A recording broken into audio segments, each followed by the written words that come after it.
Bueno, muy buenas tardes, que amigo que te la cuentan. Aquí una vez más con nuestras entrevistas de la tarde.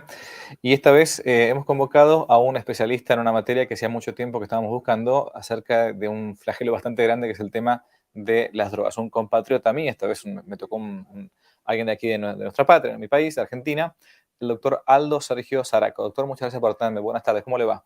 Buenas tardes, un gusto, padre. ¿Cómo está usted? Bueno, un gustazo.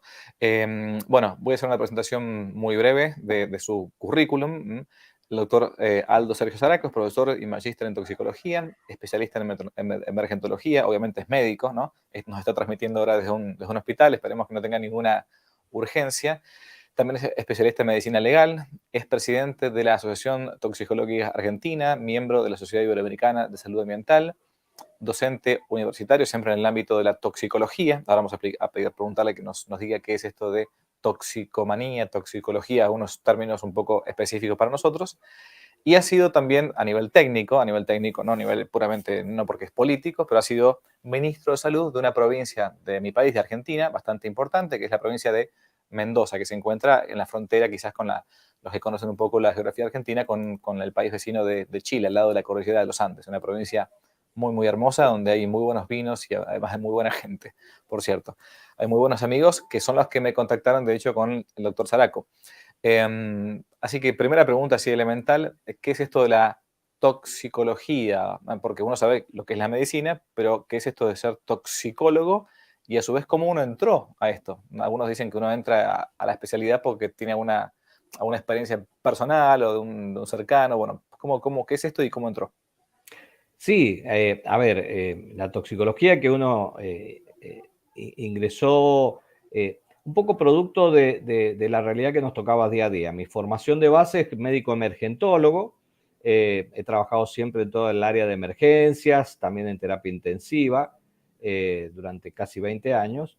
Y muchas de las urgencias que tenía estaban relacionadas con cuadros de intoxicación, es decir, la exposición a sustancias químicas, sean naturales o sintéticas de la actividad humana, que producían cuadros patológicos severos y que eso llevó el interés de hacer una especialización de segundo nivel en el área de esta ciencia. O sea, la toxicología es una ciencia muy amplia. Hay toxicología bioquímica, toxicología médica, toxicología veterinaria, ambiental, la ecotoxicología, que aborda la acción o la interacción que hay entre los organismos vivos y estos agentes químicos, en donde de acuerdo a la especialidad uno lo va abordando.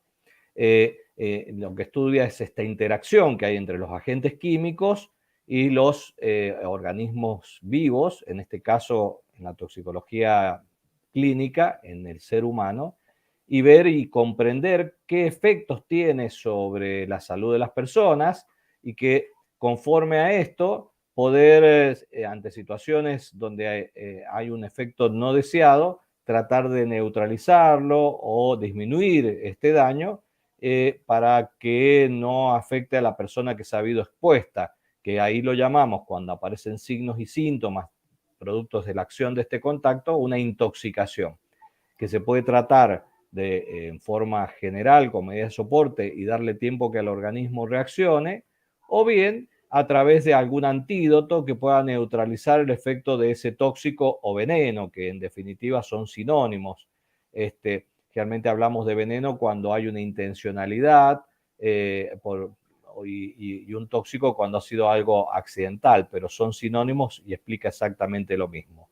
Que cuando iniciamos estaba muy relacionado con las intoxicaciones, sobre todo por plaguicidas en el ámbito laboral o por a veces un mal uso o desvío de uso de los plaguicidas, las intoxicaciones por los metales en el ámbito laboral, por ejemplo, el plomo, el mercurio, y que teníamos a veces también por ponzoña, accidentes por mordeduras de víboras o picaduras de arañas o escorpión o alacrán, y algunos casos que teníamos de exposición a que llamábamos las drogas de abuso o drogas. Esto se ha ido modificando con el transcurso de los años, en donde hoy es una consulta bastante habitual y que atraviesa a toda la sociedad y que hoy, para ser más específicos, lo llamamos sustancias psicoactivas, es decir, aquellos químicos que tienen una acción específica sobre el sistema nervioso central. Porque a veces cuando hablábamos de drogas es toda sustancia química que cuando ingresa al organismo produce una determinada acción. Los medicamentos son drogas, tienen químicos que cuando ingresa al organismo producen una determinada acción. Por eso decimos que todo medicamento es una droga, pero no toda droga es un medicamento, ya que son medicamentos o alcanzan ese estatus aquellos químicos que tienen demostrada eficacia para tratar una enfermedad, mitigar algún efecto secundario, restablecer y recuperar a un paciente, y que después de pasar las 4 etapas básicas de investigación que tienen estos químicos, que inicialmente se hace una etapa 1 donde se investiga y se ve que podría tener algún beneficio para la salud de las personas. Esto se empieza a investigar en ciencias básicas, en laboratorio, en donde se demuestra que estos cambios químicos que producen podrían ser beneficiosos, y se investiga en animales para ver si esas respuestas son las esperadas. Después se pasa a una fase 3, donde con voluntarios que se inscriben, que tienen la patología que vemos que puede ser de utilidad, se utiliza, que son grupos minoritarios, que pueden ser grupos control, en donde son 30, 40, 50, 100 o 1000 personas que se someten a este tratamiento para ver si el beneficio es el esperado y los efectos secundarios no son deleterios o de gravedad, o sea que el beneficio supera ampliamente el efecto secundario que puede tener, ya que todo medicamento tiene efectos secundarios. No hay medicamentos inocuos, por más que sean de venta libre, no indica que sean inocuos. Todo medicamento tiene efectos secundarios. Por eso siempre decimos que el medicamento más seguro es el que no se toma, y que si Claro. decido tomar un medicamento es que el beneficio que me va a aportar supera el potencial efecto secundario. Ujú. Esto es hasta la fase 3. Y ya la fase 4 es cuando se ve que estos beneficios son ampliamente seguros, es decir, cuando hablamos que este medicamento tiene seguridad, que no me va a generar un daño mayor que la enfermedad propia, y que son eficaces, es decir, me curan o me mejoran mi patología, se abre a la venta, que pasa a la fase 4, que acá ya hay un uso mucho más amplio, es mayor población, y que esto sigue bajo ya lo que se conoce como la farmacovigilancia. Un poco esto lo han escuchado todo con las vacunas, estas Claro, sí, 4 sí, sí. etapas que hemos tenido. Claro. El hecho es que muchos de estas drogas investigadas no alcanzan a cumplir estas expectativas y quedan fuera porque los efectos secundarios o las consecuencias que traen asociadas son mucho peor que el potencial beneficio. Por ejemplo, esto pasó con la cocaína. Ujú. La cocaína, casi durante 20 años, se usó en medicina como un fármaco. Lo comercializaba un laboratorio, Merck, de ahí algunos que en la jerga le Ah, dicen la merca, porque claro, era del laboratorio Merck, no sabía. que se usaba como anestésico, sobre todo cirugías otorrinolaringológicas de garganta, nariz, oído, porque es un potente anestésico la cocaína.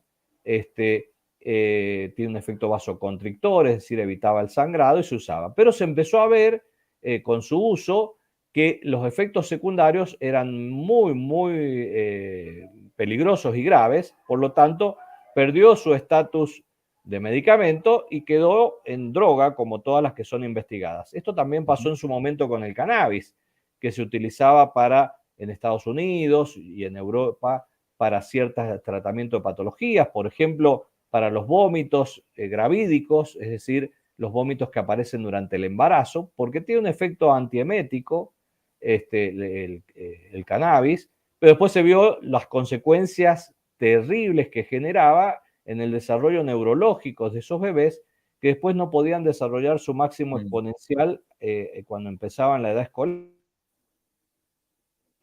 y se dejó este estatus de medicamento y que hoy se ha vuelto a investigar, pero que están en etapas incipientes con esto o esta bandera del cannabis medicinal que tiene ciertos intereses comerciales y que sí hay algunos efectos que están en estudios, pero ciertos y determinados compuestos de la planta que tienen más de 500 químicos, hay uno de los que se está investigando, que es el CBD, el cannabidiol, que tendría ciertos efectos, hoy solamente aprobado en el mundo para el tratamiento de ciertas epilepsias, Sí, la de Lennox y la de Dravet.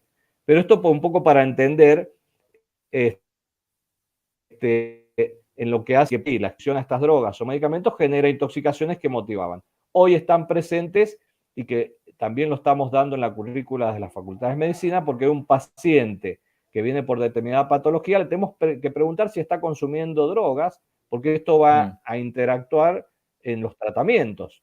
Si es hipertenso, correcto. uno sabe que si es hipertenso, el médico le dice, mire, no tome café, no se ponga descongestivos nasales, y le recomienda de determinados medicamentos que no puede usar, pero por ahí no le preguntaban si consumía cocaína, que no es adicto, por ahí este uso mal llamado que han puesto en la jerga de recreativo, que de recreativo no tiene nada, pero es como para minimizar dentro del marketing de la venta de drogas. El hecho es que cada vez que tome cocaína se le va a descompensar la hipertensión o su cardiopatía isquémica.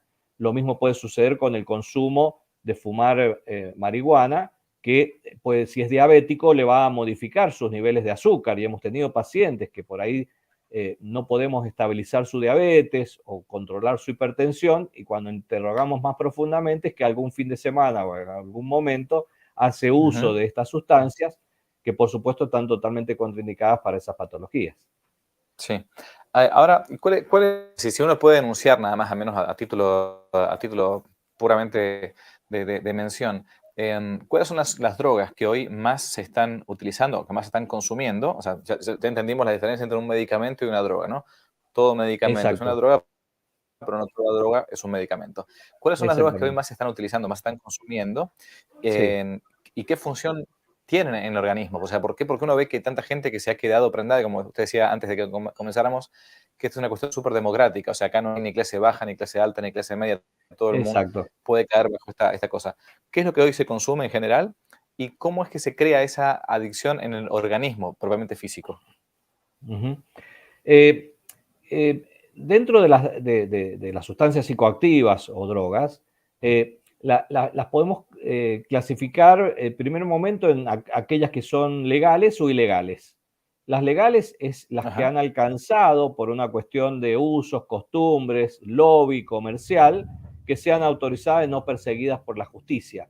Dentro de las legales están las bebidas alcohólicas o el alcohol, está el tabaco, están los tabaco. tranquilizantes, las benzodiazepinas, el café, son drogas legales o sustancias psicoactivas, es decir, todas ellas tienen acción sobre el sistema nervioso central. Y están las ilegales, es decir, aquellas que son perseguidas por la justicia o están puestas dentro de este grupo por la Organización de Naciones Unidas, en donde, por ejemplo, está la cocaína, el cannabis, aunque en algunos países ha logrado ante la lucha y los intereses comerciales que se legalice, es decir, que pase al otro grupo, a la otra vereda, pero sería la gran clasificación. Otra forma de clasificarlas son aquellas que tienen un efecto depresor, es decir, esta acción que tienen sobre el sistema nervioso central deprime la función cerebral. Hay otras que lo estimulan la función cerebral y otras que tienen un efecto alucinógeno o disruptor del sistema nervioso central. Ahí podemos tener, dentro de las que tienen una acción depresora, está el alcohol, están los derivados del opio, los opiáceos, donde está la heroína, otros que son medicamentos como el tramadol, eso tiene una acción depresora. Dentro de estas también están los barbitúricos, otros medicamentos utilizados para el control de ciertas epilepsias, o también antaño como sedante. Recordarán Marilyn Monroe, que tuvo su muerte por un exceso de consumo de barbitúricos, porque es un depresor. Y hay otras sintéticas también que está dentro del grupo de las prohibidas, como el GHB, el gamma hidroxibutirato, una droga utilizada como sumisión química que se utiliza mucho para cuestiones de robo o abuso sexual. Dentro de las estimulantes, tenemos 3 plantitas naturales, como dirían, que es esto para marcar diferencia, si es natural es bueno, y la cicuta es natural, es una plantita y un potente veneno que se utilizó para matar, para ajusticiar donde fue descrito por Sócrates cuando se ajustició a Platón. Pero hay 3 plantitas donde está la planta de café, que se obtiene la cafeína, la planta de tabaco, que se obtiene la nicotina, y la eritroxilon coca, que es la planta de cocaína, que se obtiene la benzoilmetileconina, el clorhidrato de cocaína. Todos alcaloides, es decir, derivados de una planta, y que no por ser naturales dejan de ser tan peligrosos. Claro. Dentro de estas estimulantes hay otras que son sintéticas, es decir, se sintetizan o desarrollan en un laboratorio donde están las anfetaminas, que tuvieron un amplio uso en la Segunda Guerra Mundial. A los soldados se les suministraban anfetaminas. ¿Por qué? Porque los mantenía despiertos, estimulados, activos, los hacía ver mejor de noche porque dilata las pupilas, no tenían hambre porque baja la necesidad de alimentarse y no le tenían miedo a las balas porque genera una estimulación. Esto es un poco aquellos que coquean Claro. lo que es el norte de nuestro país, Bolivia, parte del Perú, que el coqueo, que es masticar hojas de coca, se extrae en pequeñas cantidades de principio activo, la benzoilmetileconina, la cocaína, que esto genera un efecto estimulante. Entonces pueden resistir mejor el trabajo en altura, tienen menos sueño, menos hambre, por eso muchos conductores por ahí mastican con el riesgo que tiene asociado. Estas son entonces las anfetaminas sintéticas, parecido al efecto de una natural, que es la cocaína. Y de estas anfetaminas, por un trabajo en laboratorio, se metoxilan y se forman las metanfetaminas, donde dentro de las metanfetaminas está la tan conocida éxtasis, que es la DMMA, que es la de esa metanfetamina, o la Superman, que es la parametoximetanfetamina, que son sustancias que de acuerdo a esta manipulación química yo puedo potenciar más algunos efectos estimulantes o entactógenos, empatógenos, que es lo que se busca de acuerdo al cliente o el que la quiere consumir. Y dentro de las drogas disruptoras del sistema nervioso central o alucinógenas, ahí tenemos al cannabis, la marihuana o el hashish, conocido más sobre todo en la parte asiática. Tenemos el ácido lisérgico, que también su origen fue en un hongo que es el cornezuelo del centeno, que ahí también se extrae la ergotamina, que es un potente vasoconstrictor, pero acá tenía efectos alucinógenos y hoy se sintetiza, que es la dietilamina del ácido lisérgico. Dentro de estas también hay otras que fueron fármacos y se han ido dejando de usar, como la fenciclidina, que es conocida en la jerga como polvo de ángel o PCP, que era un buen anestésico, pero por sus efectos alucinógenos y de alteración del sistema nervioso central se dejó de usar como anestésico y hoy está con este uso de callejero o como sustancia alucinógena.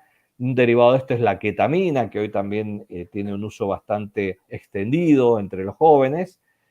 Dentro de este grupo de sustancias están otras derivadas de los hongos, como la psilobilina, del psilobites, de un hongo como la amanita muscarina, que es el honguito de los pitufos, este honguito con capuchón rojo y puntitos blancos. Por eso el que consume estos hongos va a ver los pitufos, porque es alucinógeno. O está la manita fanterina, que es la de Alicia en el País de las Maravillas, ese hongo que uno ve en el grabado, en donde el fenómeno alucinatorio que produce este hongo es que las cosas pequeñas se vean muy grandes y las cosas muy grandes pequeñas, o las cosas próximas lejanas, que es en definitiva lo que cuenta este cuentito de los efectos que tenía Alicia cuando consumió este hongo alucinógeno. Hongos que se desarrollan en zonas húmedas y boscosas de Europa, en donde en los países europeos es una práctica folclórica cosechar hongos para las comidas, para los estofados, y que a veces uno se puede confundir buscando el alimento de hongos, y por ahí consumían estos que tienen efectos alucinógenos, y por ahí son estos que se describen con los dragones o lo que se describe en los cuentos europeos en los bosques, los duendes, que están Mm. relacionados Mira. con los efectos alucinatorios de estos hongos, que tenía que ver con una cuestión accidental y que generaba estas alucinaciones y el miedo al bosque, que realmente lo veían porque lo alucinaban. Dentro de estas también hay otra planta que es el floripondio, que ahí tenemos, que también conocido como la ayahuasca, que genera fenómenos alucinatorios. Está el Datura stramonium, que también es una planta que tiene estos efectos atropínicos alucinatorios. Y está la mandrágora de Harry Potter. Esta mandrágora que se describe Ah, en Harry Potter genera fenómenos alucinatorios. Por eso Harry Potter vuela y todo lo demás, porque hay esta relación de lo que era un uso de estas sustancias en determinados momentos, determinadas edades y en un contexto que estaba ahí.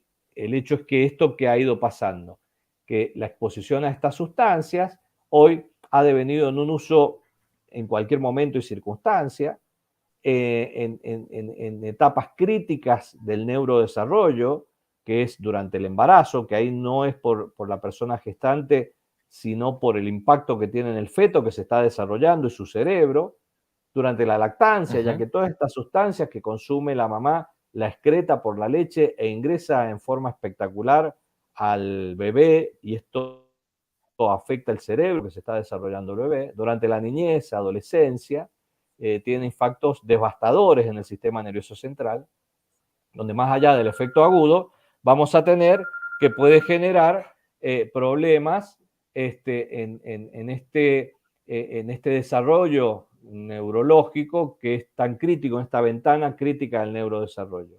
Y ahí es Ujú. donde tenemos que comprender estas diferencias. Y lo otro es que por ahí un grupo que se junta a consumir, todos consumen y no queda nadie, donde antes estaba la figura del chamán o del brujo o del médico o el sacerdote que controlaba en estos viajes que se hacían en tribus o en otras circunstancias, en donde si alguien tenía alguna complicación severa, lo protegía, si se había desmayado lo ponía de costado para que no se aspirara con el vómito y evitaba. Hoy, al estar todos consumiendo, cuando pasa Sí. el efecto descubren que alguno de los comensales puede haber fallecido. Esto es lo que hoy vemos con los impactos. Ahora, Y que acá es el problema. Y un poco para cerrar, mm, como si no fuera poco, todo este grupo han aparecido un nuevo grupo de drogas que se conocen como las NPS, que son las nuevas drogas psicoactivas de diseño, que hoy están invadiendo el mundo, porque su facilidad de pasar fronteras hace que esto pueda rápidamente comercializarse, bajar costos, donde están la feniletilamina, conocidas como las 2BC, 2CB, o la N-BOM, o las catinonas, o los cannabinomiméticos de síntesis, que hace que al hacer los controles de frontera o de barrera, las reacciones típicas para cocaína marihuana no dan, todavía no están desarrolladas técnicas para poder ubicarlas. Los laboratorios, no todos los laboratorios las pueden identificar. Entonces esto hace que pasen rápidamente y estén presentes, y que son muchos de estos eventos que estamos viendo a nivel mundial, ya que estas nuevas drogas sintéticas de diseño, las NPS, que han venido creciendo exponencialmente en los últimos 5 años, tienen todos efectos psicoactivos que disparan fenómenos psicóticos de autoagresión o de heteroagresión, que son estos eventos que estamos viendo de que alguien ingresa a un lugar, a un comercio, a una escuela y mm, masacra a otras personas. Y esto es lo que nos viene preocupando a todos los toxicólogos y generando alertas en donde están ya penetrando en todos los países con esta facilidad que le permite que se va modificando la molécula y puede escapar a los controles. ujú. ¿Cómo a veces uno escucha esto que decía, recién decía antes, ¿no? A mí me quedó impactado lo que decía, yo tomo café. Sí, Para mí realmente es una especie de necesidad y las veces que, exacto. no, que he querido no tomarlo, porque realmente he intentado, bueno, o un cardiólogo una vez me dijo, padre, usted tiene que dejar de tomar un poco de café, bueno, perfecto. Había tomado como 5 cafés por día, ahora trato de limitarlo a 3 con un poco de leche, qué sé yo. Ujú.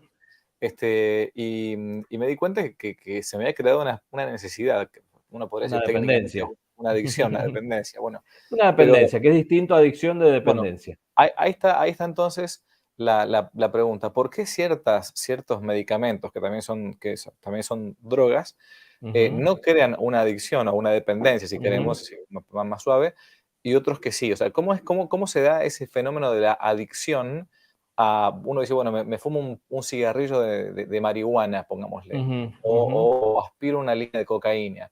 Bueno, ¿por qué a algunos le crea adicción después de un tiempo, a otros dicen, no, yo puedo hacerlo, solo controlo esto? ¿Cómo Exacto. se da el fenómeno de la adicción?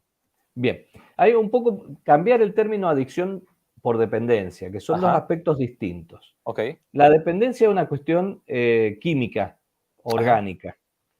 En cambio, la adicción tiene que ver con algo mucho más complejo, en donde hay un aspecto fisiológico, orgánico, genético, que me predispone o no a tener una mayor facilidad para hacer una dependencia a esa sustancia.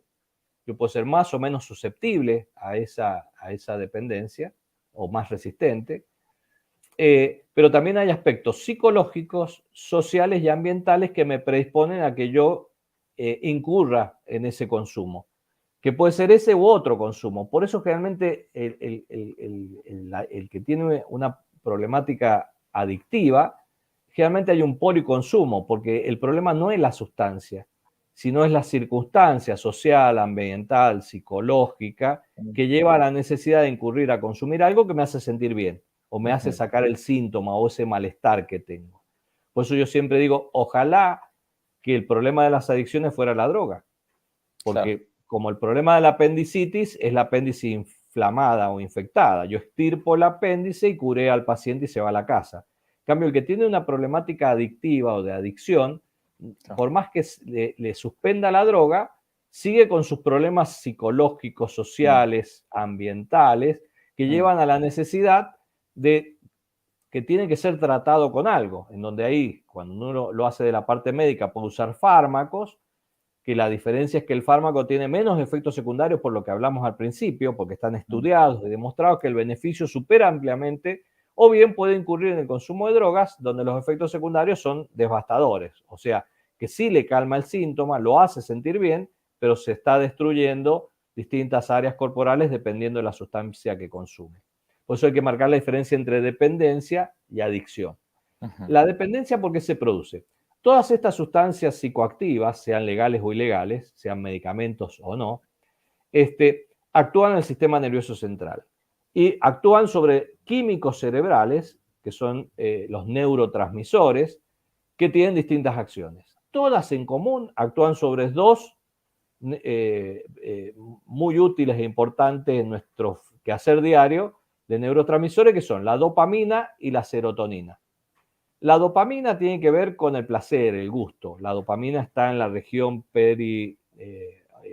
oral, en la región periareolar, que hace que el hecho de comer genera placer, el beso genera placer, darse la mano no genera placer porque no hay receptores que liberen dopamina. El hecho de mamar, genera placer en la mamá porque genera por los receptores que hay en la región de la mama periareolar y en el bebé alrededor de los labios, o sea, es algo placentero, o sea, ese acto va acompañado de un placer, por eso se da en todo el reino animal, la dopamina.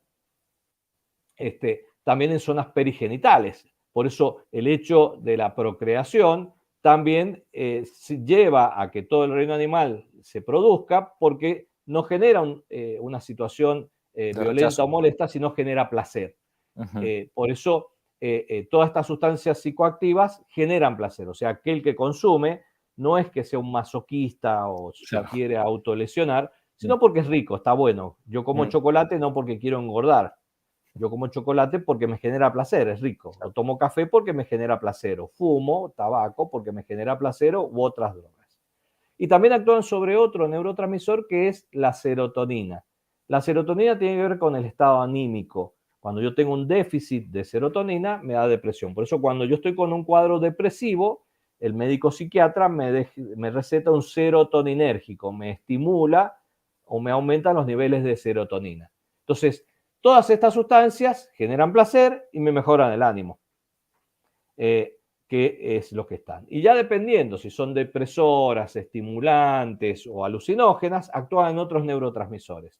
Por ejemplo, las estimulantes actúan sobre la noradrenalina o la adrenalina. El café, la cocaína, generan mucha adrenalina. Me aumenta la frecuencia cardíaca, por eso el cardiólogo le dijo, padre, cuidado con el café, porque le sube la presión por la adrenalina, aumenta la frecuencia cardíaca, puede tener arritmias por la adrenalina que genera el café u otras sustancias estimulantes. Otras son depresoras porque actúan sobre el sistema GABA, el sistema GABAérgico. Los tranquilizantes, los sedantes, el clonazepam o el alprazolam, generan sobre el sistema GABA un efecto sedativo. Sobre este sistema actúa el alcohol produce una sedación, la marihuana actúa sobre el sistema GABA, GABAérgico, genera calma la ansiedad, la angustia, tiene un efecto ansiolítico. Yo siempre digo, ¿qué ansiolítico de venta libre conocen? Dicen, no, todos son bajo receta archivada. Bueno, el alcohol y la marihuana son ansiolíticas de venta libre. Por eso a veces aumentó tanto el consumo durante la pandemia, porque durante la pandemia hubo mucha angustia, mucha incertidumbre, ¿cuándo va a terminar esto? ¿Quién puede llegar a fallecer de los conocidos o yo mismo? Eso generaba mucha angustia y que al consumo del alcohol notaban que se sentía bien y esa angustia calmaba. O sea, por eso hay una relación directa entre el consumo de sustancia y cuál me pega más, que es la diferencia. El hecho es que de estos neurotransmisores, específicamente la dopamina, actúa en un área cerebral que es el sitio de recompensa, que hace que cuando esto estimula, este sitio de recompensa se siente bárbaro. Por lo tanto, cuando me falta, pide más. Entonces, me busca esa recompensa, ese cariño que me da la dopamina, que me da la droga. El hecho es que estas sustancias psicoactivas movilizan grandes niveles de dopamina, pero muchísimas veces, 30, 40, 50 veces más que cualquier acto fisiológico. El solo hecho de una relación sexual o el hecho de comer son muchas veces más. Entonces ese alto estímulo genera la necesidad de volver a incurrir y hago la dependencia a la sustancia. Entonces tomo café, no porque tengo sed, sino porque este centro me dice, estaría bueno. Esto pasa con el tabaco. Realmente aquellos que fuman, a veces le dan ganas de fumar después de comer, porque la dopamina se estimuló con la comida o después de una relación sexual o después de haber ido al baño, porque también en las regiones perigenitales hay presencia de estos receptores que libera dopamina, que hace que cuando uno va al baño siente un alivio y un placer de haber ido. Entonces me dispara ese hecho de que otra cosa me genera placer y me dan ganas de fumar. Hay esta relación. Por eso en el neuromarketing generalmente relacionan, si yo quiero hacer una campaña de venta de tabaco, no lo voy a ir a hacer en la cola del banco, donde tengo que ir a pagar los impuestos. ¿A dónde lo hago? En la playa, en un lugar hermoso, en donde eso me desprende mucha cantidad de dopamina, el placer.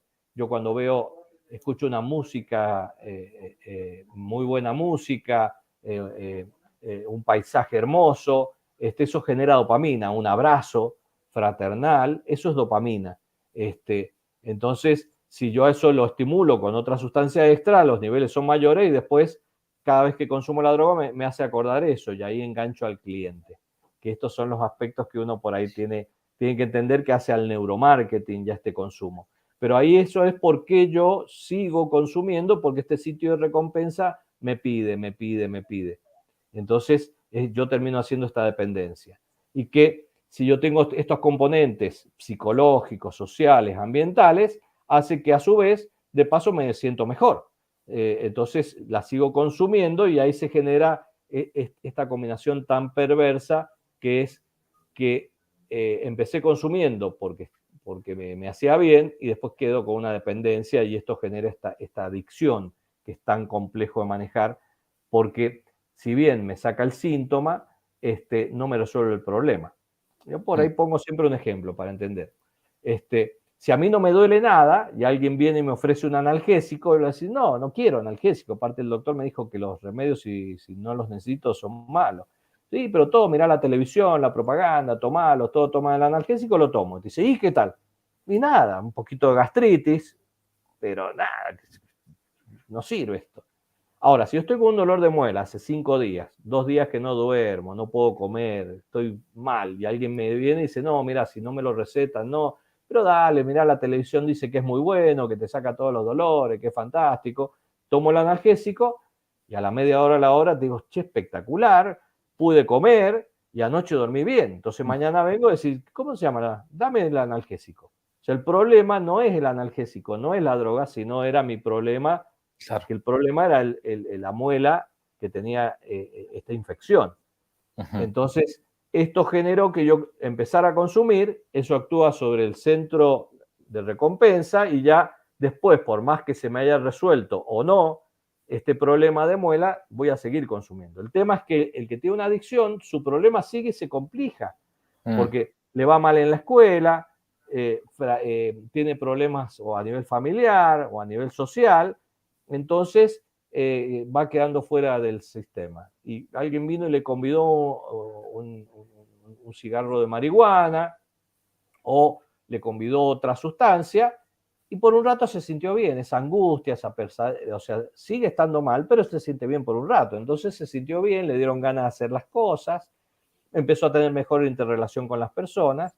Dijo que bueno, voy a seguir consumiendo esto porque me permite vivir, me permite salir de esto que me sentía.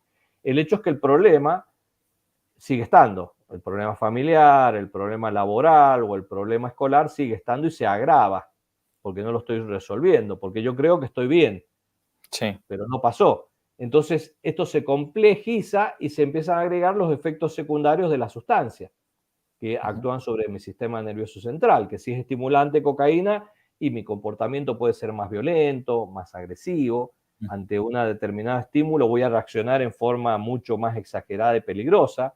Si es cannabis, va a producir una disminución de mi voluntad, de mis motivaciones, de mi asociación de ideas, lo que es la memoria, lo que es el pensamiento abstracto. Entonces, me va a ir peor en la escuela. Entonces, voy a incurrir en este consumo y lo otro que tiene es que todas estas sustancias tienen tolerancia. Ujú. ¿Qué significa? Que a medida que pasa el tiempo necesito dosis mayor para lograr el mismo efecto. Claro. Yo antes me sentía bien con un vasito de cerveza y ahora necesito 2 vasitos y ya 2 vasitos no me da el estómago, entonces tengo que tomar algo con más alcohol o le agrego otra sustancia. Por eso es habitual el policonsumo, porque Claro. necesito cada vez más dosis para mitigar mis síntomas. Por eso el Ujú. abordaje de las adicciones tiene que ser integral. Sí. Por un Yo- lado, ver cómo Ujú. retiro la sustancia para ese sitio de recompensa, por el otro, cómo resuelvo y fortalezco los aspectos psicológicos, sociales y ambientales. Sí, por las dudas, sí, esto lo tenía que decir yo, porque muchas veces incluso en ambientes de gente que conoce de gente que tiene fe y todo, al menos yo leo lo que dice, por ejemplo, el punto 2291 del Catecismo actual de la Iglesia Católica. Muy cortito, el uso de la droga inflige muy graves daños a la salud y a la vida humana. Fuera de los casos en que se recurre a ello por prescripciones estrictamente terapéuticas, es una Ujú. falta grave, ¿no? Digo Sí. porque a veces hay gente que esto no lo sabe. Y en base a todo esto, a mí me pareció interesantísimo lo que dijo de la dopamina, de la serotonina, ¿no? Respecto de, para ver la fuente, de dónde está, porque hay que Ujú. buscar, en todo caso, estimular em, estos modos de ser, yo no hablo en términos médicos, o estas Sí. sustancias, si queremos, con cosas lícitas que después no me dejen una marca, ¿no? Está Ujú. bien hablar, como algunos hablan a veces, de drogas blandas y de drogas duras, en el sentido que las drogas blandas son menos dañinas, por ejemplo, porque dicen, bueno, no, está bien, un cigarrito de marihuana, la verdad que todo el mundo lo hace, que no pasa nada. De hecho, hay países que lo han legalizado todo esto, y Holanda, y uno se va a un café y toma un coffee shop y toma. ¿Está bien hablar así de drogas blandas y duras? No, eso fue un error a principios del año 2000, que se trató de clasificar las drogas en duras y blandas, pero por ejemplo habían puesto como droga blanda el tabaco, y sabemos Mm, el daño que genera de cáncer a nivel cardiovascular. Entonces se vio que era un gran error. No hay drogas blandas ni duras, son distintas. mm, Como no hay medicamentos blandos y duros, son distintas porque unas son estimulantes y otras depresoras. Y tienen impacto distinto en el organismo dependiendo de la sustancia. El alcohol, por ejemplo, que es un depresor, dice, ¿cómo si tomo alcohol y me siento divertido? Porque esta acción depresora que tiene el alcohol es general, inespecífica, pero descendente. Entonces, lo primero que me inhibe son los inhibidores. Los inhibidores naturales que están en nuestro cerebro prefrontal, lo que nos diferencia al ser humano del resto del reino animal, es el desarrollo que tuvimos del cerebro prefrontal. El delfín tiene un cierto desarrollo del cerebro prefrontal, algunos simios muy limitado, pero el ser humano solo tiene este cerebro prefrontal que llevó miles de años, que ahí es donde está la empatía, ponerme en el lugar del otro, el control de impulsos. Yo a veces hay una reacción que diría, ay, pero a este lo voy a matar. Y aparece este freno de mi respuesta. Yo tengo un perro de chiquito y lo crié y le saqué el plato de comida y me mordió, pero ¿cómo? Si estuve toda la vida, porque no tiene control de impulsos, no tiene cerebro prefrontal. Está el pensamiento abstracto, la asociación de ideas, o sea, poder interrelacionar y saber que si voy a tirar una piedra puedo lastimar a alguien del otro lado, o mm, no sé quién está del otro lado de la pared. Esto está ahí. Este, y que esta acción que tiene el alcohol, lo primero que inhibe son los inhibidores, por lo tanto quedo desinhibido. Por eso dice que los niños y los borrachos, los que están bajo el efecto del alcohol, siempre dicen la verdad. El niño, por inmadurez, porque este cerebro prefrontal se va desarrollando y termina su proceso alrededor de los 20 años. Por eso dicen todas las bebidas alcohólicas prohibida la venta a menores de 18 años, que en sí no mm, es prohibida la venta, prohibido el consumo porque ese mm, cerebro está muy permeable todavía, no ha terminado su proceso. Y el que está bajo el efecto del alcohol, al inhibir los inhibidores, estoy desinhibido. Entonces se me escapa porque no tengo este efecto reflexivo de decir esto no debo decirlo. Que vendría a ser como mm, el suero de la verdad. claro. Este, entonces, en el caso del cannabis, tiene receptores específicos. Esto en los años 90, Mechoulan fue demostrando cuáles eran las acciones y se encontraron receptores, que llamó cannabinoides 1 y están los cannabinoides 2, pero sobre todo los cannabinoides 1 están en el sistema nervioso central, en áreas específicas cerebrales, que tienen que ver con la asociación de ideas, la memoria, el empezar y terminar una acción, los reflejos. O sea, fumar cannabis, el efecto a la hora de conducir un vehículo es igual que haber tomado alcohol. Este, entonces son distintas las consecuencias. Por ejemplo, el consumo de alcohol durante el embarazo es nefasto para el cerebro del niño, porque no solamente afecta la permeabilidad de esas neuronas o las conexiones con otras, sino la migración, o sea, la formación de nuevas neuronas. Entonces, el niño nace normal, por más que la mamá haya consumido algún fin de semana bebidas alcohólicas, pero esa sustancia neurotóxica hace que ese niño cuando empieza la escuela a los 5, 6, 7 años, no da sus máximas expectativas, porque ese cerebro no tuvo este desarrollo adecuado en esta área prefrontal y a nivel neuronal. Entonces, puede ser que estuvo bien alimentado porque le tocó estar en una familia de buen nivel social, o sea, tiene una buena red, un foco de 100 watts, pero a la hora de encenderlo apenas se enciende, me da 25, que si yo lo Mm, estimulo y lo detecto, y va a terminar la escuela, pero podría haber sido abanderado o claro. mucho más. O sea, yo le quité esas posibilidades. Por eso hoy el consenso mundial es que cero alcohol durante el embarazo, Mm, cero alcohol y drogas durante el embarazo, porque yo le estoy quitando las expectativas futuras a ese niño por nacer, y lo mismo durante esta ventana de lactancia, niñez y adolescencia.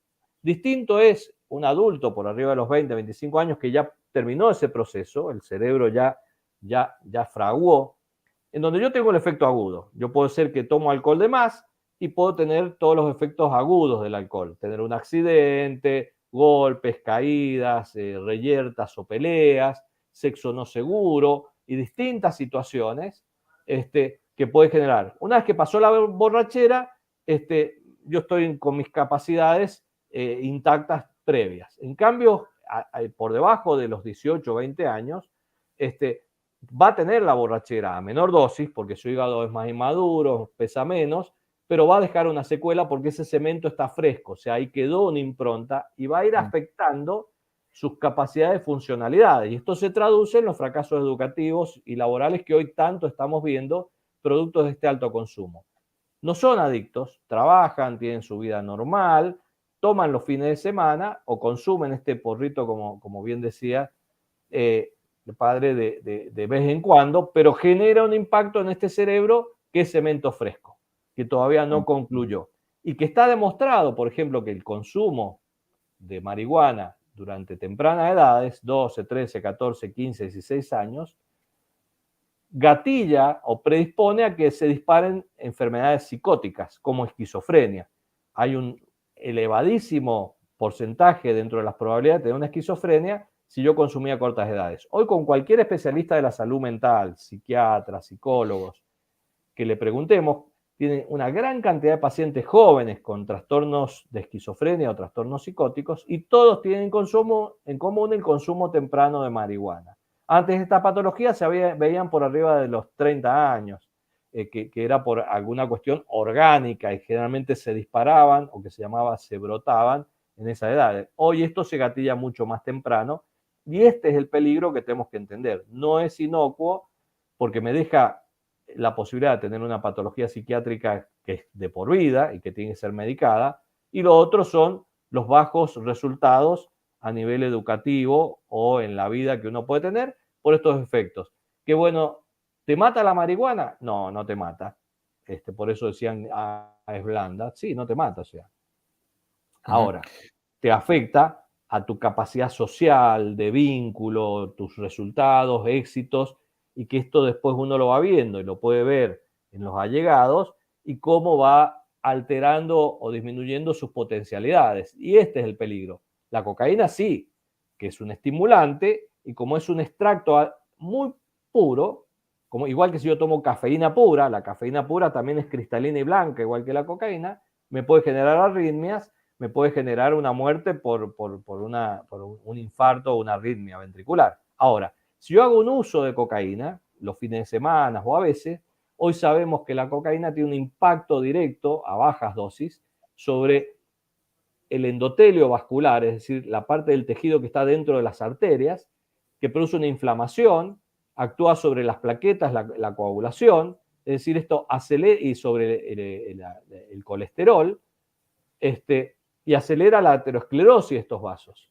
Entonces, estamos viendo pacientes jóvenes, usadores, no adictos, sino usadores de cocaína, con arterias coronarias y cerebrales de viejos, con mucha aterosclerosis, más el riesgo de generar cuadros de trombosis, coágulos, que esto terminan en fenómenos de infarto a los 20 y pico de años, que antes un infarto era por arriba de los 40, o accidentes cerebrovasculares a cortas edades, que hoy lo vemos en muchos pacientes y si no en algunos conocidos que sabemos que son consumidores de cocaína que han terminado con una ACV a corta edad, que esto eran patologías por arriba de los 60 años, hoy lo estamos viendo por debajo de los 30 años y que cualquiera que pregunte con un especialista en diagnóstico por imágenes, que hacen tomografía y demás, van a decir lo sorprendente de cantidad de pacientes que terminan con estos, que son los efectos secundarios de usar. Por eso, no es que las drogas sean buenas, malas, duras o blandas. Son sustancias prohibidas desde el punto de vista médico porque los efectos secundarios que tienen son mucho peores que el potencial beneficio de lo que me hace sentir mejor. Excelente. No quiero quitarle mucho más tiempo, doctor, pero quiero hacer dos preguntas más porque si no, Sí. no me quiero quedar con la intriga. Primero, sí o por no, sí es cierto que la marihuana supuestamente es más sana que el tabaco porque supuestamente no produce adicción. Y la segunda, respecto, ya que estamos con el tema de marihuana, ¿qué hay de cierto con esto de que el aceite de cannabis es sano y no produce daños ni genera adicción o dependencia? O sea, ¿realmente es sano, no es sano? ¿Tiene efectos que producen en el cuerpo? ¿O cómo viene la mano con esto? Perfecto. A ver, respecto a marihuana y tabaco, los dos producen cáncer, porque lo que produce el cáncer es el humo de la sustancia orgánica que se quema. Yo respire humo de tabaco, humo de marihuana o humo de un incendio, ese humo es cancerígeno, porque tiene un sinfín de sustancias químicas producto de la combustión o la pirólisis, que es combustión a altas temperaturas que se produce en la punta del cigarrillo de marihuana o tabaco, que es cancerígeno. O sea, ambos producen enfermedad pulmonar obstructiva crónica y cáncer. ¿Y qué diferencia hay? Que la nicotina es altamente adictiva, igual que la cocaína. Se habla que a partir del quinto cigarrillo produce adicción. El cannabis no es tan adictivo, hay un 18 a 20% de los que consumen marihuana que pueden hacer adicción, que se conoce como este espectro de dependencia a la marihuana, sobre todo si este consumo se da en la adolescencia. Es mucho más vulnerable a hacer una dependencia si yo consumo en la adolescencia que en edad adulta. Ahora, ¿cuál es la diferencia?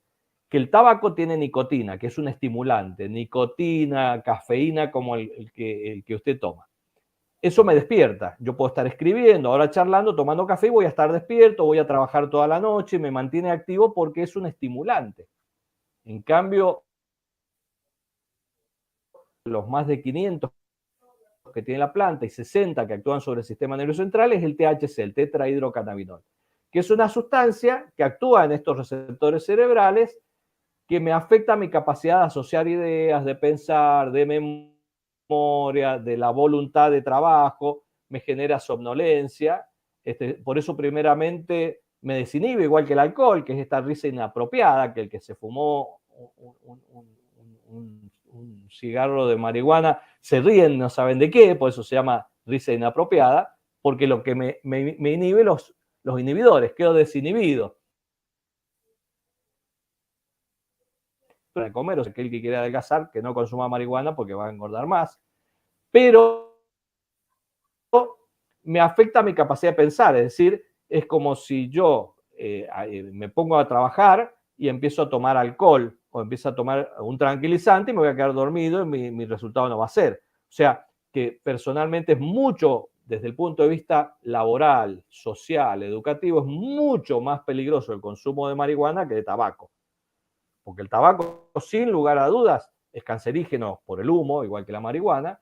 Por el efecto estimulante me genera arritmias, tengo problemas de infarto, de hipertensión, porque es un estimulante, riesgo de ACV, pero en lo que es cognitivo-intelectual me estimula, me mantiene despierto y proactivo. En cambio, el otro, si bien no tiene estos impactos cardiovasculares, aunque hoy sí ya se están viendo que hay pacientes con arritmia, hipertensión por consumo de marihuana, sobre todo porque traen mayor concentración de principios activos, y ya hay descritos hasta cuadros de infarto horas después del consumo de marihuana, pero esto está en toda una evaluación, pero sin lugar a dudas me va a afectar mis capacidades cognitivas e intelectuales para procesar, o sea, tiene un impacto social muy negativo. Esta es la gran diferencia, o sea, no es ni mejor ni peor, pero si me preguntan desde el punto de vista educativo, es nefasto para que yo tenga mis resultados esperados. Y respecto al aceite de cannabis, tenemos que marcar dos diferencias. Uno es el aceite de cannabis de grado médico o de grado medicinal y el aceite de cannabis folclórico, el que realizo en la casa o con algún procedimiento.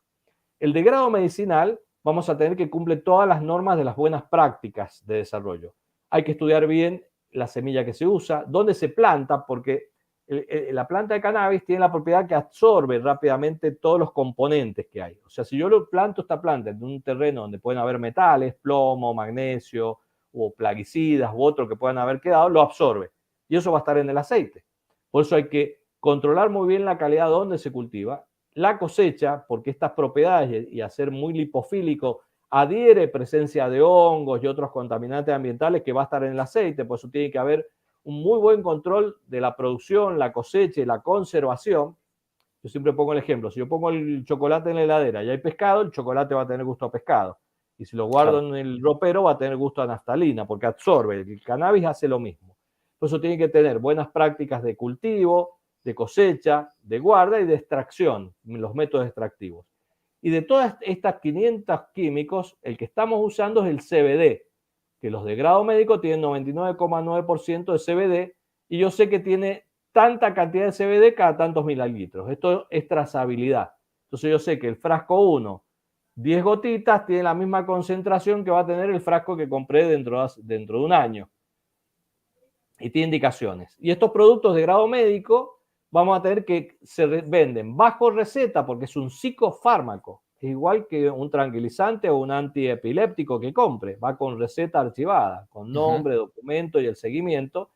Lo dice en el prospecto y alerta que la mujer embarazada no lo tiene que tomar, no tiene que conducir vehículos, todos los riesgos que tiene y tiene indicación médica.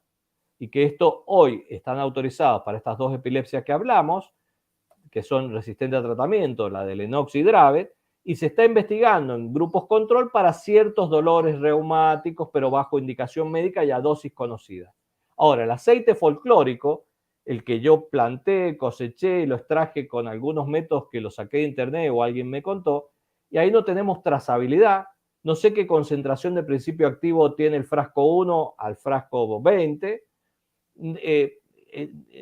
no tengo control de calidad de contaminantes químicos, de contaminantes biológicos, hongos y demás, que hemos tenido distintos casos, a veces de cuadros severos o intoxicaciones por estos componentes asociados. Y lo otro es que estoy dando no solamente CBD, sino como el método extractivo no es bajo las buenas prácticas farmacéuticas, también viene THC y todo, los otros químicos que hay. Y lo que hoy sabemos, que estos componentes químicos que tiene la planta, el CBD, el THC, algunos son hasta antagónicos. O sea, uno estimula y el otro inhibe. Entonces, el resultado que voy a tener es cero.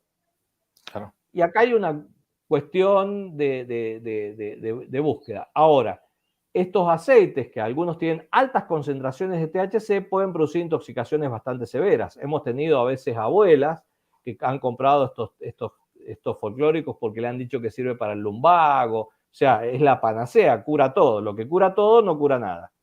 Entonces, esto ya lo hemos bebido con otros productos. Entonces, tenemos una abuela que entró, que no la podíamos despertar, estuvo casi 2 días con un cuadro neurológico severo, descartamos ACV, todos los procesos hasta que terminó, y cuando se despertó le preguntamos, y es que siempre le compraba al mismo chico el aceite de cannabis. Como no tiene trazabilidad, y este tenía una altísima concentración y le hizo un efecto depresor muy intenso. Otros que hemos analizado directamente es estafa. Lo cobran a un valor altísimo y lo que le están dando es aceite, sin ninguna presencia de ningún químico.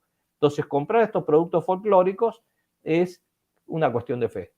Creer que me están dando y que eso va a servir, pero que no tiene ninguna certeza médica de que realmente estoy comprando el producto que me dice que tiene y en qué concentración, y que esto a veces puede ser dañino y puede terminar en cuadros de dependencia. Y lo otro, que muchos jóvenes ya le roban el aceite de la abuela y le rellenan el frasquito con aceite para que no note que le sacó, como al licor, le saca licor y le agrega agua, y que por ahí lo están usando para el consumo en búsqueda de los efectos que tiene ese THC concentrado que puede producir. También está a veces en los vapeadores, que generan cuadros que son bastante problemáticos. A mí me preocupa mucho esta situación. Uno, este uso mágico del aceite de cannabis folclórico, distinto es el de grado medicinal, que estándares y controles que hablamos al principio, es un medicamento, y esta banalización o romanticismo que han dado el cannabis. Una planta que tiene más de 4.000 años. Recién ahora la estamos descubriendo. Cuando vemos un poco de historia, ya se usó con fines médicos, como dijimos al principio, y se dejó usar producto de las graves consecuencias que tenía. Yo siempre menciono a mi abuela española, que ella decía en su pueblo, ella analfabeta, que decían, si estás embarazada no tomes alcohol. Nadie se lo enseñó, ni la escuela, pero fue la experiencia de ver que aquellos hijos de aquellas mujeres que habían consumido alcohol, algo pasaba. Entonces la experiencia indicaba esto. La experiencia indicó que el cannabis parece que no funcionaba. Hoy estamos redescubriendo que esta espuma, cuando desaparezca, va a quedar ciertas indicaciones que es un fármaco más. Como hoy la morfina es un excelente analgésico, pero tiene indicaciones precisas, y esto tendrá algunas indicaciones como hoy la tiene para otras 2 epilepsias y ver si sirven. Hoy casi todos los estudios que hay de cannabis están en fase 3. Se está experimentando con ratitas, viendo qué hay, y en grupos muy pequeños, de 20, 30 casos, para ver para Parkinson y para ciertos dolores reumáticos. También se utiliza para el control de vómitos, por supuesto no en mujeres embarazadas, aquellos que son con quimioterapia, que no responden bien a los antieméticos normales, es un buen antiemético. Y también se utiliza para aquellos pacientes con HIV porque mejora el apetito. Entonces, Ajá. por ahí puede servir para estimular el apetito. Ujú. Pero esto todavía hay un larguísimo camino, ver sobre qué receptores actúan, que por supuesto tendrá alguna indicación específica como tienen otros fármacos, pero hay que tener cuidado de no caer en esta trampa de que hay un gran interés comercial de la legalización, que como bien habías mencionado, en aquellos países o estados de Estados Unidos donde se ha legalizado, los resultados no han sido muy favorables. Es Ujú. decir, comparando estudiantes de colegio secundario de los estados donde está prohibido versus los estados donde está permitido, el consumo es mucho mayor y las consecuencias a nivel cognitivo, intelectual y resultados académicos también son distintos. La última lo libero. A usted le tocó ser ministro de Salud de una provincia de Sí. Argentina, bueno, como pudo haber sido cualquier otro médico, o sea, no por la cuestión política, sino buscando la salud. O sea, yo mientras usted hablaba, yo no veía Exacto. pasar por detrás del vidrio ahí gente que está trabajando con pacientes y todo. Mi hermano mayor también es Sí, médico, mi cuñada. La vocación de un médico es, digamos, uno puede encontrar médicos malos, sí, como puede encontrar también abogados malos o ingenieros malos, pero hay una vocación siempre de servicio de parte del médico, ¿no? A ujú. menos inicialmente por cuando entró a la carrera y todo. Y uno dice, bueno, quizás desde el punto de vista político es poco lo que se puede hacer, eh, más quizás se puede hacer en el ámbito familiar o personal. Y mientras tanto No, usted se puede hablaba hacer de, mucho. sí, Sí, sí, digo, pero sí. si no está la decisión personal o familiar, muchas Exacto. veces es muy difícil. Bueno, dado que nosotros no tenemos la posibilidad ahora de influenciar a nivel político, ¿qué cosa usted le podría decir a una familia o una persona que hoy por hoy está pasando por una adicción? No solamente la de una droga, puede ser perfectamente la del alcohol, esto que decía antes Sí. de lo que afectaba el lóbulo frontal y todo el alcoholismo a partir de pequeña edad, ¿no? ¿Cómo hacer para el que la está pasando, para el que la está sufriendo, y a su vez para Ujú. los familiares de aquel que está padeciendo esta cruz, digamos, con la familia? ¿Cómo puede llevarse adelante no solamente una prevención, sino una especie de cura de todo esto? ¿Qué le parece a usted? Sí, sí. A ver, primero, un poco que por ahí había quedado en el tintero que mencionó cuáles eran las más consumidas. Las drogas que Sí. hoy tienen más impacto es el alcohol. Ujú. Ok, Este, claro. por debajo de los 18 años, el Sí. 70% ya ha consumido alcohol, pese a que Ujú. está el cartelito que está prohibido. Sí. La que sigue en importancia es tabaco, que va cayendo porque cuando hay una política sostenida y mantenida en el tiempo, ya nadie duda del efecto negativo que tiene el tabaco. Eso es una evidencia de que si hay una decisión política, disminuye el Sí. consumo. Y dentro de las ilegales, cannabis, que hay entre un 18 o 20% que puede ya estar consumiendo, y cocaína, son las de mayor prevalencia. Desde lo Ujú. político sí se puede hacer. Nosotros teníamos un solo centro de atención de adicciones.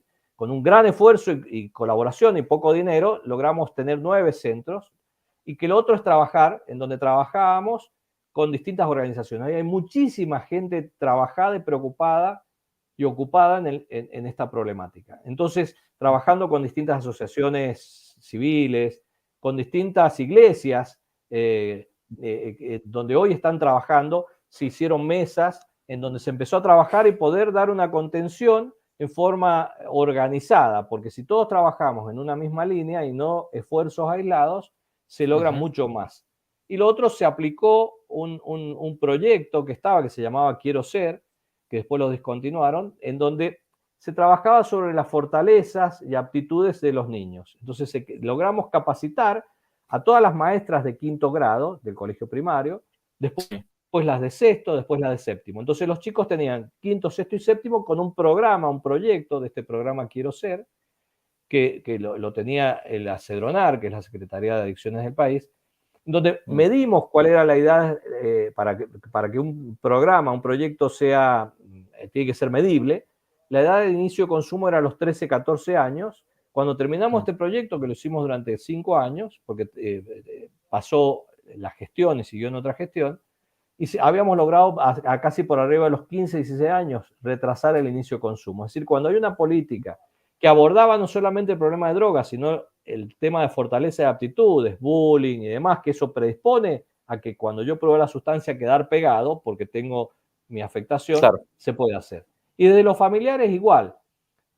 Estar atentos y generar en donde nosotros, que yo siempre pongo un ejemplo, por ahí cuando me cruzo en el pasillo donde están las habitaciones con mi hijo que tiene 24 años y una hija de 20, por ahí me lo cruzo o llego y lo abrazo. Entonces la primero es salí, ¿qué me estás haciendo?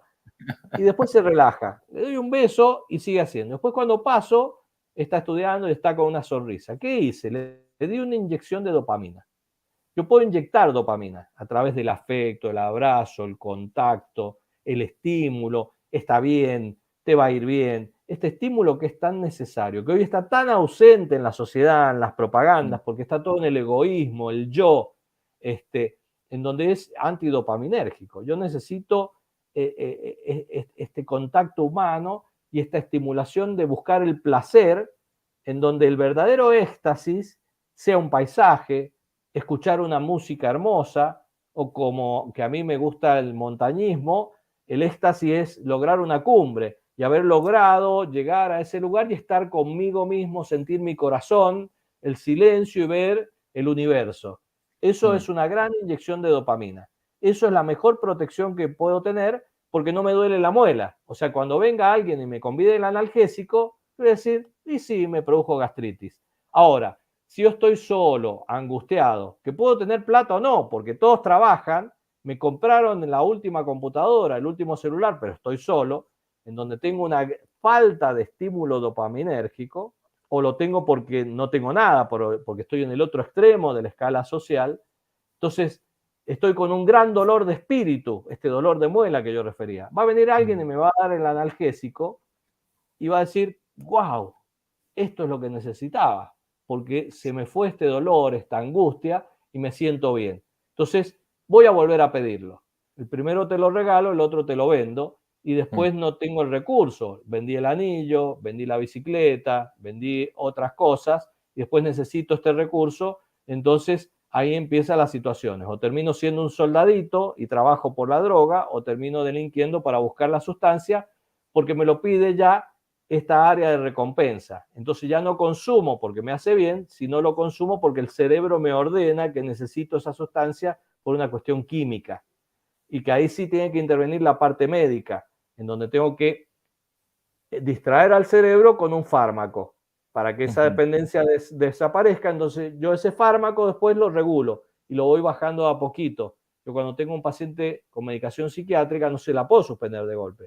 Le voy claro. bajando la dosis para que no haga abstinencia y que estos son los aspectos a tener. Entonces, desde la familia y desde el grupo de amigos, que yo siempre, si veo y conozco que alguien está entrando en esta problemática, en este uso, que no es una adicción, ahí yo puedo hacer mucho. Y no es apartarlo, sino traerlo, abrazarlo, ayudarlo, contenerlo, llamarlo, que estos son los aspectos fundamentales, porque esto le está dando un refortalecimiento de su dopamina y su serotonina, hacerlo sentir bien, mejorar su ánimo y generar lo afectivo que es dopamina. Con esto va a estar protegido. Entonces, va a estar la sustancia y no le va a hacer falta. Cuando yo lo abordo desde lo terapéutico, que alguien estaba consumiendo sustancias. Por ejemplo, teníamos un paciente que tenía un policonsumo y hoy está consumiendo 4 o 5 cigarrillos por día. Dice, che, pero está consumiendo cigarrillos. Sí, pero consumía cocaína, marihuana, tenía problemas en su matrimonio, problemas en su trabajo, lo estaban por echar, problemas con su familia, con sus padres. Entonces empezamos a trabajar en todo este contexto. Fuimos a hablar al trabajo, le dijimos, che, mira, bánquelo, no lo echen, está en tratamiento, apoyémoslo, tratemos de estar, veamos qué tiene, invítelo, si hay un asado. El problema de pareja era indivisible y bueno, la mejor situación ya era tóxico, encontremos una solución. Hoy este sujeto ha iniciado una nueva pareja, está estable, está contenido y no hizo falta prohibir la sustancia, solo la fue dejando porque fue mejorando su carga y su situación. O sea, si yo no resuelvo ese dolor de muela y le saco la muela, va a seguir necesitando la sustancia. O sea, tengo que Claro. trabajar en todos los aspectos afectivos, sociales e intelectuales, y acompañar desde lo químico, desde lo médico, ese centro de recompensa para irlo deshabituando progresivamente. Con esto lo voy a tener. ¿Y cómo lo prevengo? Y fortaleciendo todos estos aspectos para que su condición afectiva sea fortalecida, que son elementos de protección. Yo puedo conseguir a través del deporte, del arte, de la música, esto que a uno lo hace sentir también, esto de estar charlando este rato entre nosotros y nos está alimentando y protegiendo de que a lo mejor pasó todo este rato y no fumamos y no tomamos café, porque nos estamos alimentando y estamos bien, y a lo mejor por un rato largo y en el resto del día no vamos a tomar ninguna de estas sustancias porque estamos plenos. Mira, buenísimo. Doctor, le agradezco mucho la claridad, ¿no? La verdad que una cosa, ha sido un gustazo muy, muy grande, un placer. Acá dejo el Twitter del doctor también para si quieren seguirlo, para que puedan hacerlo. Y bueno, especialmente el hecho de saber que es una cosa, una problemática actual, concreta, como decíamos al principio, que pasa todas las esferas, desde lo social, lo religioso, lo político, acá no hay sexo, varón o mujer, vale para todo el mundo. Y le agradezco sobre todo el hecho de haberse dedicado prácticamente toda la vida a ayudar a esta gente. Realmente es algo que hace falta hacer una gran obra de caridad. Así que muchas gracias por su tiempo. Es un gusto. No, por favor, un gusto y Bueno, a total disposición. Dios los bendiga mucho. Hasta la próxima, si Dios quiere. Muchas Chao, chao. gracias igualmente. Adiós. Si les gustó el video, aparte de suscribirse, activar la campanita y comentar, en la descripción de este video se van a encontrar con el link de la plataforma Patreon, un modo concreto de apoyar este apostolado que intenta hacer una contrarrevolución cultural y espiritual. Dios les bendiga y que no te la cuenten.